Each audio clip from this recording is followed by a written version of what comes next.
On est sur un traditionnel corps de ferme. Vous qui aimez l'ancien, vous n'allez pas être déçus. On a vraiment un mélange de cachets anciens avec des volumes plutôt ouverts.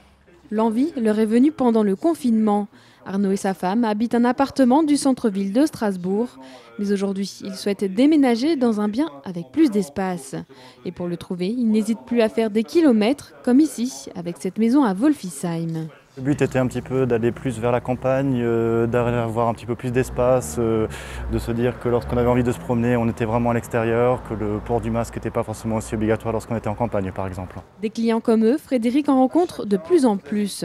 Avec le confinement et le télétravail, les maisons avec extérieur ou avec une pièce supplémentaire à transformer en bureau sont très demandées. On ne se contente plus d'un simple petit balcon. On veut maintenant un espace plus large qui permette véritablement d'en profiter avec des convives, avec sa famille.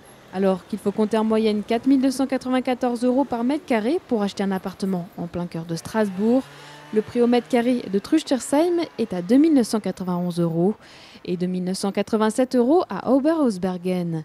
Les acheteurs prospectent désormais davantage sur la première couronne strasbourgeoise. On a vu en effet des gens qui ne trouvaient pas leur bonheur en effet au centre-ville, qui n'arrivaient pas dans leur budget à trouver un logement avec un extérieur. Et ces personnes-là se sont en effet un petit peu éloignées du centre au profit des quartiers périphériques et au profit des villages de l'Eurométropole. Parmi les villes les plus prisées, Fürdenheim, Quatzenheim, Oberhausbergen ou encore Mittelhausbergen. Mais la crise sanitaire a aussi largement transformé les pratiques des professionnels. À l'agence d'Egbolsheim, les collaborateurs se mettent au dématérialisé. On a mis plusieurs choses en place, notamment la signature électronique qui permet de limiter le nombre de contacts et donc de signer depuis chez soi, ainsi que la visite virtuelle. Donc on place le trépied à différents points de vue de l'appartement en question.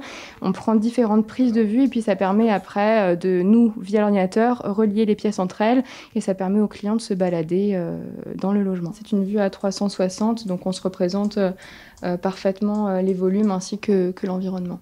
Fini les visites artisanales réalisées avec un smartphone, les lettres recommandées par voie postale et les signatures de bail à l'agence. Le Covid-19 aura accéléré cette transition vers les nouvelles technologies en seulement quelques mois. Et si la crise a stoppé le marché de l'immobilier pendant 2 mois, l'impact aujourd'hui est limité selon le syndicat des professionnels de l'immobilier FNAIM. On a eu un arrêt sur image de 2 mois. Et on s'est rendu compte qu'à la reprise, tout a recommencé très vite. Il y a peut-être eu 5% de perte de clients, mais les autres ont vraiment repris leur recherche. Il n'y a pas eu d'impact sur les prix. On commence légèrement maintenant à avoir un petit impact sur les biens spécifiques, effectivement, avec des terrasses, avec des balcons, qui se revalorisent. Alors que la demande d'achat a doublé en mai, juin et juillet par rapport à 2019, l'offre à la vente a diminué de 19%. Mais pas de quoi entraîner une hausse significative des prix pour le moment.